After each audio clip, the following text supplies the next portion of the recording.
Today, we're going one-on-one with Dr. Renee Fowler Hornbuckle as she gives an in-depth, step-by-step, retrospective look on recalibrating your life from the inside out. Come along on this journey as Dr. Renee speaks. I'm Dr. Renee, and welcome to drReneeSpeaks. Today, we're going to deal with how to recalibrate our lives after suffering any kind of loss. You know, one of the things that I understand, and I want you to know that you're not alone, is that coping with any kind of loss, whether it involves personal possessions or the loss of a family member or a loss of a job, any kind of loss can be very, very, very stressful. And it's vitally important that you know what to do in the first hours after experiencing a loss. You can cope. You can make it through. You need to know that.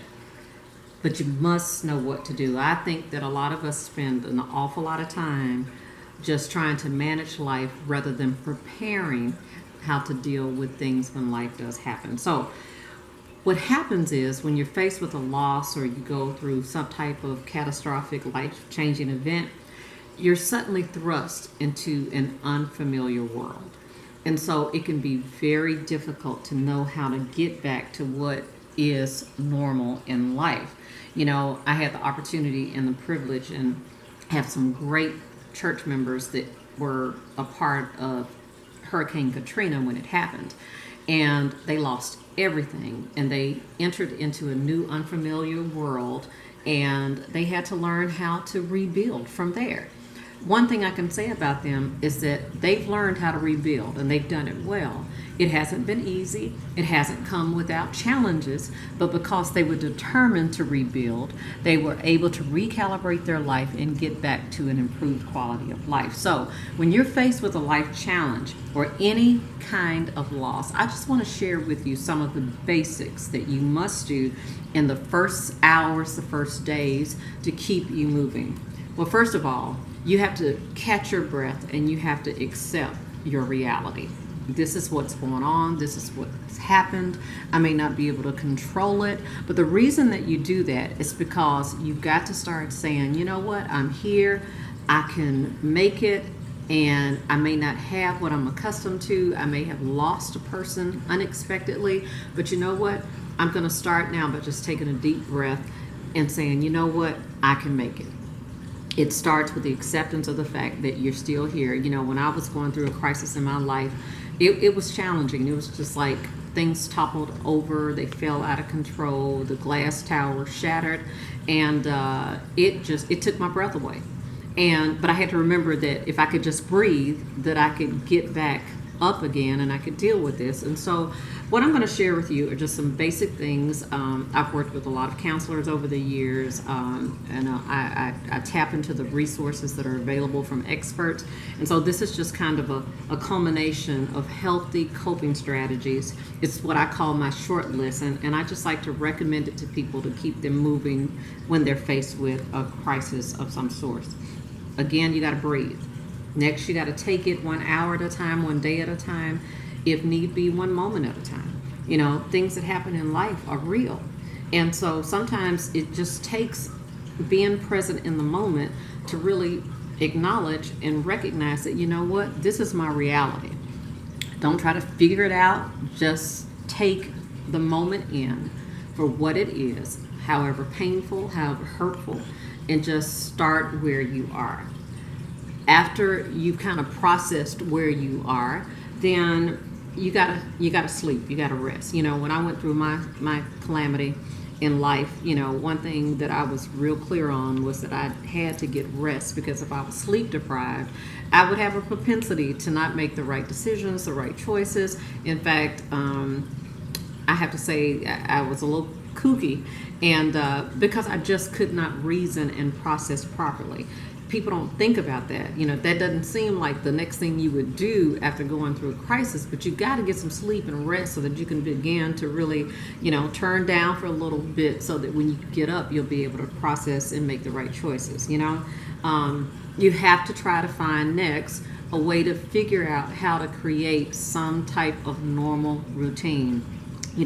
When my congregants came in from Katrina, and once we were able to really connect with them, we had to help them to create a new normal. It was a bit of a challenge. It took some time. A new normal for them was, just getting a daily shower, just having clothes, think about it. People landed here with no documentation, only the things that they were able to leave with. And so they had very, very limited resources. So encouraging them that, we can get the paperwork that you need. We can get, driver's license, social security numbers, but the important thing is getting you to a place where you can live with a roof over your head, making certain that you're getting the proper nourishment, making certain that you're getting the proper rest, and then transporting and helping them get to those places where they could, start the process of a new normal in a new state. Was vitally important to them being able to make the comeback, or to overcome, or to not be so deep in sorrow and disappointment and depression that they just did not want to do. And so creating a new normal, you have to create that. With that comes, needing to practice some self-care, eating right and getting proper exercise. Well, I'm in the middle of a crisis. What are you talking about? Well, let me tell you something. When you're in the middle of a crisis, having a space where you can get to and just walk to clear your head really will help you to be able to get clear, create capacity so that you can get new strategies on what you must do, okay?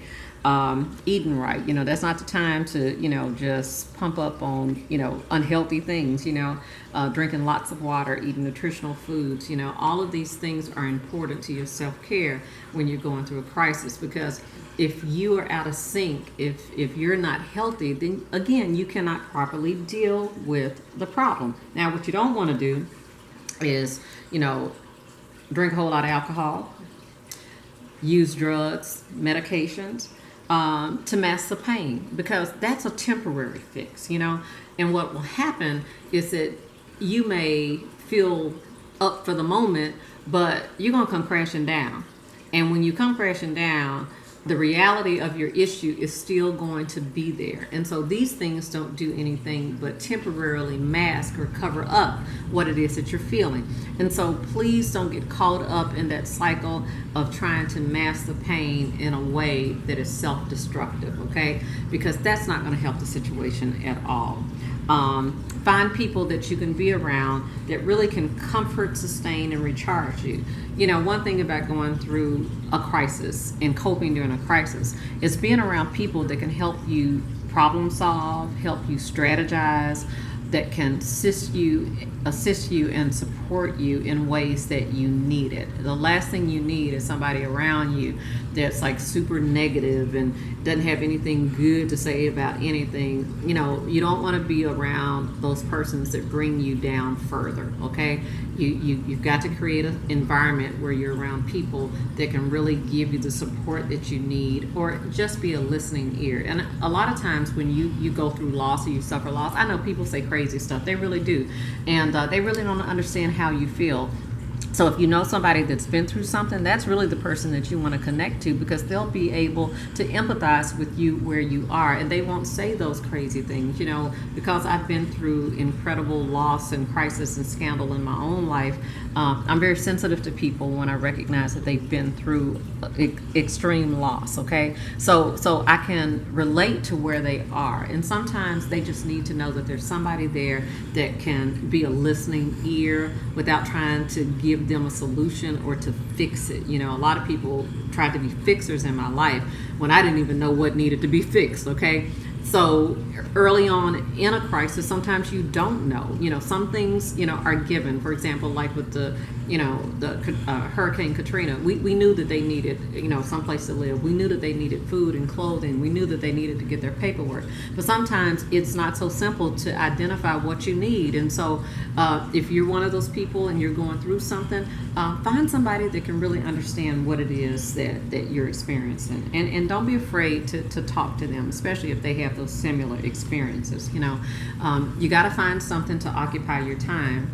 even in the midst of going through a crisis, because you can't be given to always trying to figure things out every single moment of the day. So if you give time to sleeping, you give time to eating, you give time to practicing some type of self-care, whether it be getting out and walking or exercising. I know some people, they're just like, look, I had to go to the gym and get an hour in just to get my head clear. Along with that, find some things that you like to do. It might be baking a cake. I found that when I was going through my crisis, cooking was one of the things that I could do. And my kids would walk in sometimes and go, "Who in the world are you cooking for?" And I'm like, I don't care. It was just a way to kind of get my mind off things and to get focused on something that I enjoy. And I found that during those times, it really was a good time for me, so that I could really begin to kind of process and think through some things without having the level of stress. That's why I encourage you to find something to do that you really enjoy. For some, it might be knitting, it might be drawing, it might just be journaling, it might be swimming, it might just be sitting. The thing of it is, watching a good movie.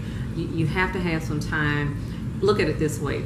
It's where you kind of take your mind out of service to the things that are crucial and critical for just a moment, and you give opportunity for that mind to be refueled. Okay, so you got to have that time. And then one thing that you got to reflect back on is, a lot of times when we go through crisis, and most of us have been through very tumultuous times in our life, repeatedly. They may not have had the magnitude over time as maybe what we experienced before, but I guarantee you've got some coping skills somewhere that you relied on in your life. Think about those and reflect back to those and how you got through, and draw upon those inner strengths again, because trust me, they are in you. If you've lived any amount of time, you've got coping skills that are on the inside of you that you've forgotten about. So reflect upon those, pull back on those inner strengths, and recognize that you really are much stronger than what you think you are. And then, most of all, and this really kind of could be the first thing, but it's what I'm going to leave you with today, really learn how to pray. Pray and ask God to give you strategy and insight and wisdom. Wisdom comes from God. Most often when we're going through crisis situations, what we need is wisdom from God. That was my daily prayer for almost 3 to 4 years. I was like, Lord, just give me wisdom on what I must do each day. And then wait to hear from God on what you must do. Don't be so caught up in your situation that you act out of character, or you begin to execute or implement destructive behaviors. No, wait to hear what the Lord will tell you to do. And one thing that I know about the Lord is that He'll speak to you if you ask of Him. If you ask for wisdom, He'll give you wisdom, because wisdom comes from Him.